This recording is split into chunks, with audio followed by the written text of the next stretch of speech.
Vikram Solar quarter three earnings are finally out. And first, we're going to see the highlights for the quarter. As you can see, these are the highlights for quarter three fiscal year 2026. So, first, revenue only rose by 7.8% year on year. You can see here, revenue growth only 7.8% to 1,106 crores. However, EBITDA rose by 142% year on year, 142% to 205 crores, and profit after tax rose by 416%, 416% to 98 crores for quarter 3 fiscal year 2026.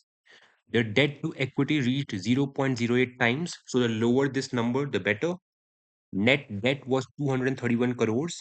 So debt was 231 crores more than cash and bank balance. They sold 796 megawatts of modules or panels, solar panels slash modules this quarter. The current order book, that is orders from customers, is 10.6 gigawatt. Very important. And the effective capacity utilization factor. What capacity or effective capacity was actually being utilized? 90%, which is, that's good. Then here we have a more detailed, what was the revenues and figures in quarter three fiscal year 25 and the growth.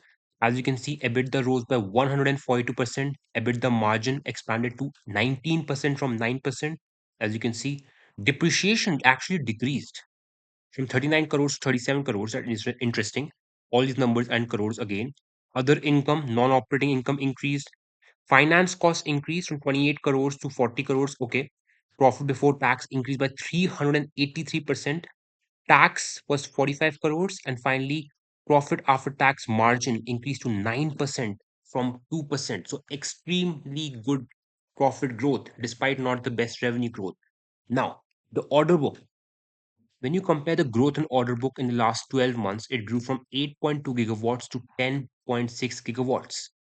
And you can see 84% is domestic, while remaining 16% is exports. I believe the orders, this order book right now. Okay. And here are the split. 55% of the order book is from independent power producers. So companies that want to just sell electricity to, let's say, discom companies, or they just want to sell electricity made by these solar power plants. Okay, so IPP customers, independent power customers. Then 13% distribution, 6% government companies, 21% is I think, yeah, consumer and industrial sector. Yes, consumer and industrial sector. So yes, nice order book. Here are the company's expansion plans.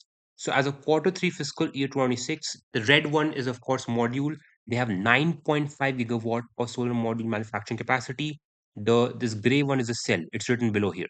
So in quarter one of fiscal year 2027, very recent, okay, about to come in a few months, they're going to add 6 gigawatts. You heard me right. 6 gigawatt of cells. Then in quarter 3 fiscal year 27, they want to now have a new facility, 3 gigawatts of solar cells. That's good. So 6 gigawatt of module and 3 gigawatts of cells. Then in quarter 4 fiscal year 27, they want to add 9 gigawatt capacity of cell. And by fiscal year 2027 end, so right now we are in quarter 4 of fiscal year 27. Yeah, sorry. We are in quarter 4 of fiscal year 2026. Quarter 4 of fiscal year 26, which will end in March 31st of 2026.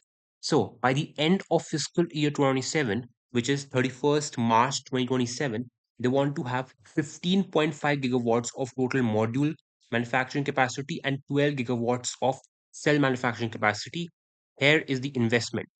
For the 6 gigawatt module, okay, they're investing 1,325 crores. And for the total, how much is this? Yes, 12 gigawatts of solar cells, they're investing 5,060 crores. So a lot of investment and, a lot of growth. This is going to be a massive step up in their capacity in just a year also. Then Vikram Solar is also foraying into battery energy storage. So, battery energy storage, as the name suggests, is just a battery to like store the energy generated by solar. Okay. So, phase one. Now, this is going to be massive. Okay. This is going to be absolutely massive. The phase one is a capex of 4,371 crores. They're going to be spending 4,371 crores to establish, first of all, 5 gigawatt hours of, I believe, battery energy storage system capacity by March 2027. And by September 28, they want to increase it to 7.5 gigawatt hours. Massive, okay? Compared to India's current capacity and the many capacities being added, it's going to be massive. And look at this, they're focusing on energy storage solutions with long term plans to develop a 30 gigawatt hour of battery cell, battery module packs, and battery energy storage systems manufacturing capacity. So, they just do not want to get into just battery energy storage systems. They want to get into the battery itself, the battery cell, battery module itself. And in long term, they want to have 30 gigawatt hours of combined capacity. So I believe battery energy storage systems plus the battery packs plus the battery modules. So yeah, that is it. Big growth in the existing business and battery energy storage plus the battery cells, the modules. This is going to be the next step forward for the continuous massive growth in the future. Battery energy storage system is by many believed or many believe battery energy storage systems is going to be big in India, massive ramp up in capacities all over India, it seems.